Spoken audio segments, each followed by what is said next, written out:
the Chief, Berube, and Mick Vukota. How do you like the stance? Well, the stance is good. They can get a lot of photographs.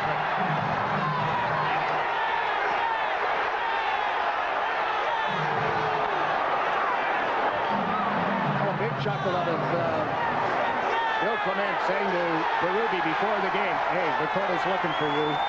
Berube's comment was, yeah, everybody in the league is. Well, they get it out of the way early. Are we finished with this? Let's update the Alabama scoreboard and be right back. Pitcher's all right, but he got hit. He's screaming at the referee, but really that was where. Now here they go. Vukota and Berube. The standoff. These guys know one another. I asked Berube before the game how many, if he'd ever fought Vukota. He laughed at me. He said about 1 million times.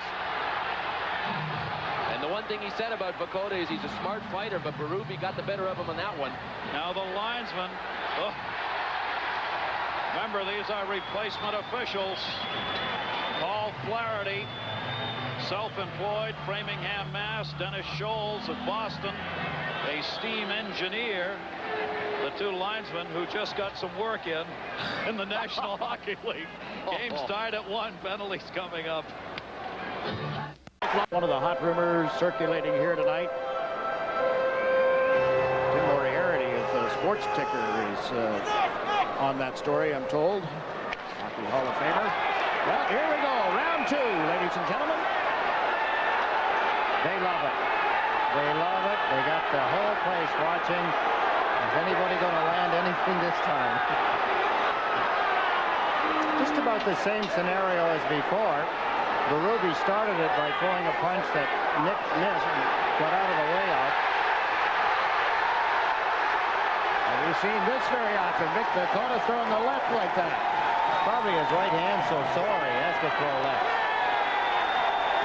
See you later, you two. Vukota and Berube, round 2.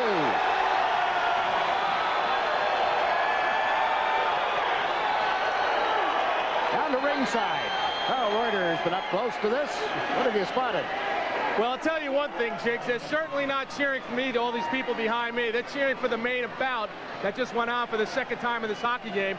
But when we come to the conclusion of period number 2, we'll be talking to the Washington Capitals' Dave Poole. It's a draw.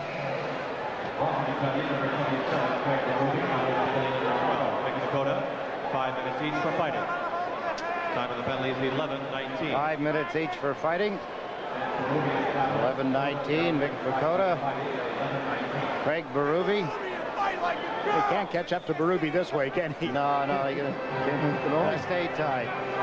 He'd have to have, he'd have to have more seasons, I guess, or more years, or at least a part of one, or maybe one game more. He is sneaking closer to Gary Howitt's all-time Islander penalty minute totals. Caps are complaining about the location of the face-off. Craig Berube coming over from the Calgary Flames in a deal that was done on the floor of the draft.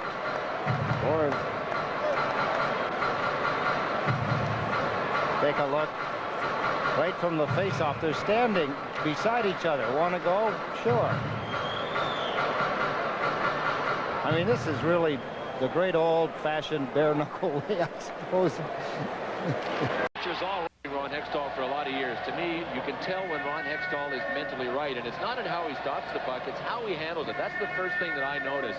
When he makes good passes and timely plays and doesn't try to jam the puck up ice into traffic is when you know he's confident. And the glass here allows him to really bank it off, and you can see that the glass is the same level, same height all the way around, even on the sides. And it's along the sideboards in some rinks where it actually gets lower.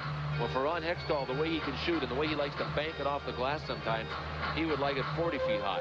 Remember, the goaltender, if he shoots it up without touching anybody or anything, is called for delay a game if it ends up in the seats. So that high glass helps deny some of that. See, the Islanders just one shot here. Here we go again.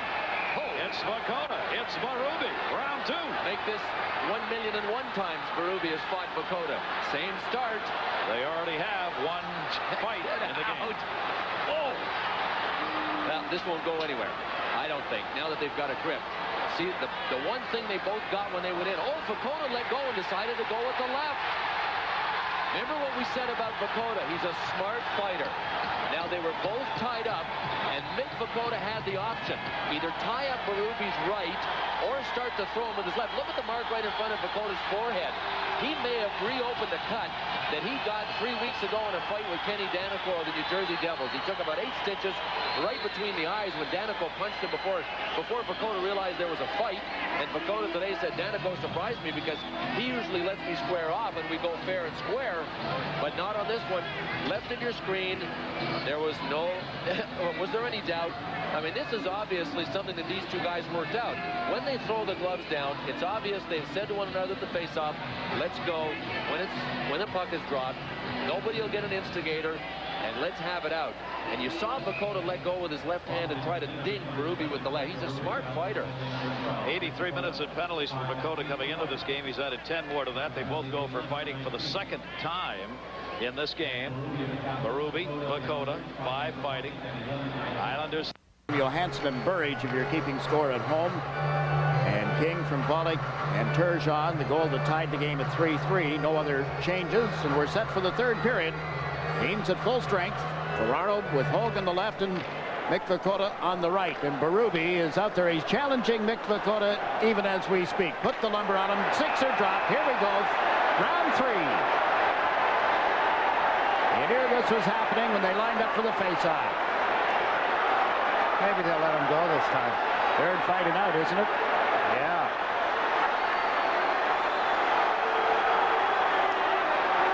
Well, you know, they look good in uniform, and they... Well, it becomes wrestling. Interesting to see whether the referee does give them 5 minutes for fighting, because they didn't really throw any punches. If it's 2 minutes for roughing, look at Berube yelling at the Islanders bench. He's heading to the dressing room. Mick is going to the penalty box. Not for long, I don't think. No. I think it's over for the night for these two. Well, now they're bringing Berube back. They're pulling the string. They're bringing him back. Well, maybe we'll get round 4. Well, actually, we haven't. In the eyes of the referee, if they're in the game, we didn't have round 3. Any further action will be taken against Kovalev. Off the face-off. This 4-3 game, third period underway. Islanders have it. Kasparaitis, here we go again. Oh, baby. This is round 3. Vukota and Berube, third time tonight. Oh, man. Oh. Come on, come on. Well, they got to go sooner. The linesman may jump in. Of course, the linesman maybe have heard this is their last game, and they're going to say, I ain't jumping in now. Oh, didn't turn into very much. Did not turn into very much. But how about the linesmen who have undoubtedly heard that this will be potentially their last game unless they work tomorrow night? You're going to jump in? And we told you that these guys have fought a long time. There's a mutual admiration society. This is a quote out of the Islanders yearbook from Mick Vukota on Craig Berube. I know what it took for a guy like Berube to reach this level. Only his teammates understand what he means to his team. And there is really mutual respect between these two guys. Berube started to the dressing room, but I think he thinks there's an automatic game involved. When you get to that third fight, they go back and get him and say, oh, hey, stick around. You may have round 4. Well, maybe we're going to embarrass you and only give you 2. I don't think I've ever seen guys square off quite the way these guys have intentionally done it 3 times in one game. I mean, they've just come out, both dropped the gloves, and third time around. You know, in a sense, to me, that's the way it should be done. Yeah. Instead of getting a cheap shot in, you work it out verbally and say, want to go, okay, let's do it that way.